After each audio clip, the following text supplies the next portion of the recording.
Bueno, continuamos con el tema y tenemos un invitado. Buen día, ¿cómo está? Buen día, ¿qué tal a todos? No, ¿cómo está? No, ¿cómo estás? Porque no te voy a tratar de usted porque vamos a estar en un problema. De Grupo Surcos, ¿verdad? Exactamente. Matías es tu nombre. Matías Horowitz. Matías Horowitz. Bueno, el Grupo Surcos es, digamos, un grupo que ha trabajado lo que estamos denominando arte callejero, que en realidad pareciera que involucrara solo lo plástico, pero también podría involucrar a lo musical y tanto. Arte callejero, ¿cómo nace este grupo?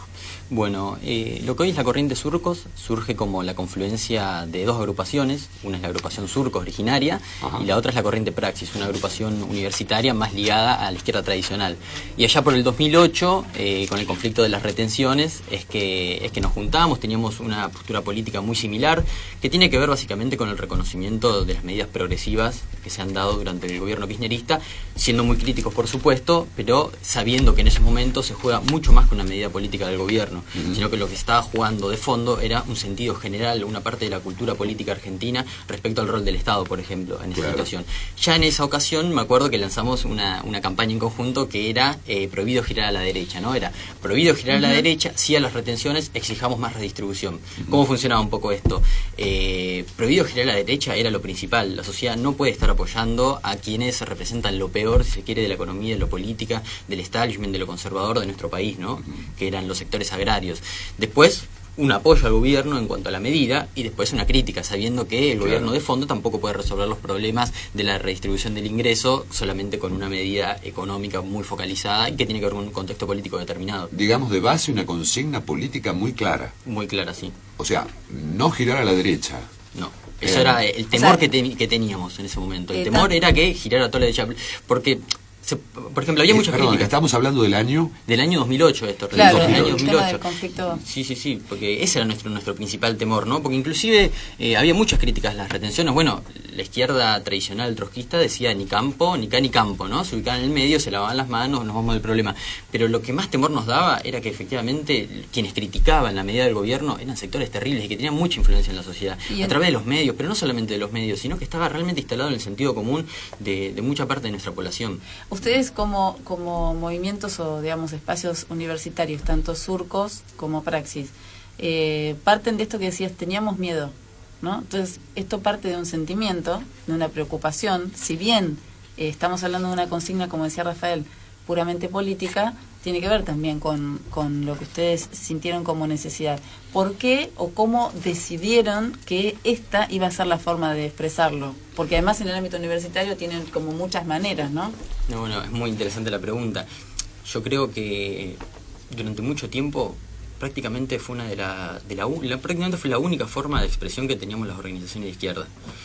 Pienso hoy en día, por ejemplo, las redes sociales, ¿no? Nos abren un panorama mucho más amplio donde nosotros podemos hacer política, intervenir, mostrar nuestra postura, no sé, hacer campañas, inclusive pensar en las campañas callejeras en el Facebook. Bueno, en ese momento no existía nada y los periódicos, por ejemplo, de la izquierda siempre fueron muy reducidos a estrechos sectores de la población. Entonces la única manera, pienso, que teníamos de mostrar a la población lo que pensábamos respecto a determinadas cuestiones eran las paredes de la ciudad. Y también porque fue fructífero, ¿no? Porque al hacer las campañas veíamos que, por ejemplo, bueno, una de las campañas más conocidas fue alrededor de la desaparición de López, sin López no hay nunca más. Y hoy en día inclusive nos siguen llamando a una campaña que ya quedó, la hemos renovado, no hemos hecho nuevas consignas, pero esa que ha sido la primera que ha dado, de muchas veces de colegios nos llaman, por ejemplo, para que hablemos del tema, efectivamente tuvo algún impacto en la sociedad, ¿no? ¿Cuánta gente trabaja en el grupo? Y en el grupo seremos alrededor de 50 personas en diferentes áreas, ¿no? Alfabetización para adultos, que trabajamos en la zona de Abasto, un grupo que se llama Topos, que trabaja en la cárcel, ¿no? Hace alfabetización en la cárcel y educación popular, y después la militancia universitaria y de género, que es alrededor de la organización Lupas. Esos son los tres espacios que conforman a Surcos, y todos juntos después somos lo que salimos a la calle en cierta forma a expresar. Y también es de ahí un poco donde surgen esta sensibilidad que nos hace decir, bueno, hay que hacer una campaña por este tema. Por ejemplo, si tengo que pensar hoy en día qué campaña realizaríamos, pensaría en la cuestión de género, ¿no? Porque es algo que atraviesa muy fuertemente, que se está discutiendo en los medios, que es algo realmente importante. Y muy coyuntural. Y muy coyuntural. Bueno, eso es clave, porque a veces somos un poco prisioneros de la coyuntura, porque efectivamente tenemos una forma de pensar que es que hay que montarse en cierta forma sobre el sentido común progresivo en la sociedad.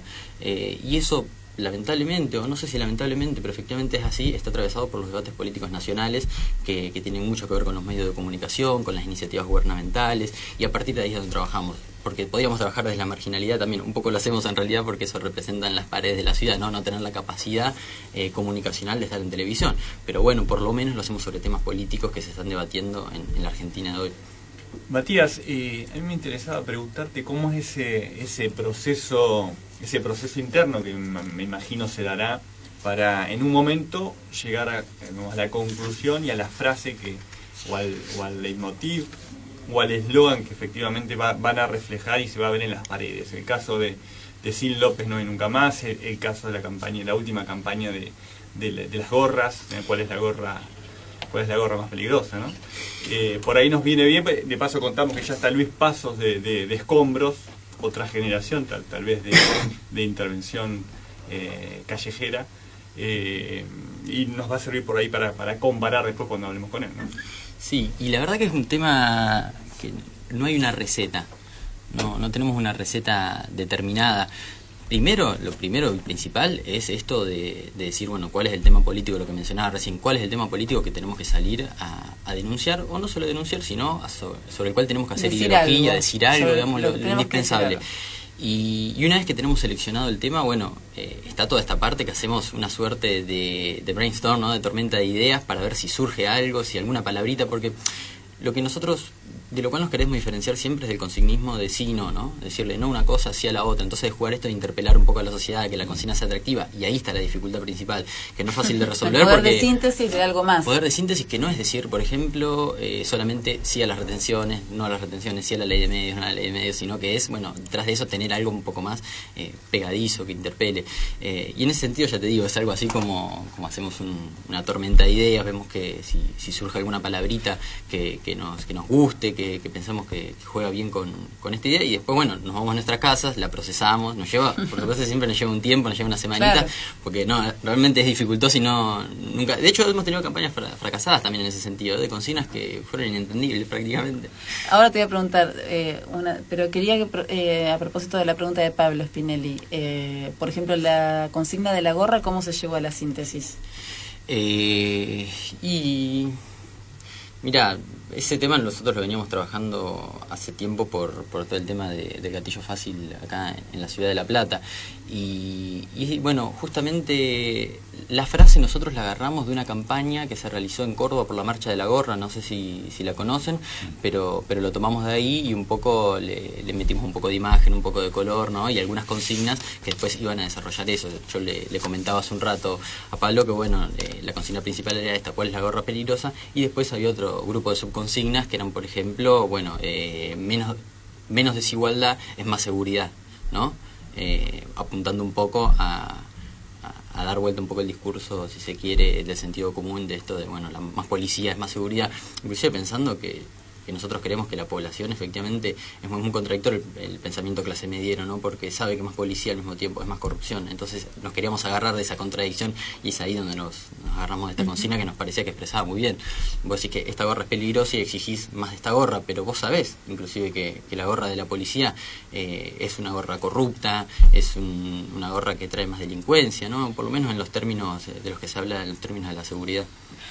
Estamos en el Cuadrado Roto hasta las 11 de la mañana, son las 10, estamos 10 y 2 minutos, 10 y 2 minutos.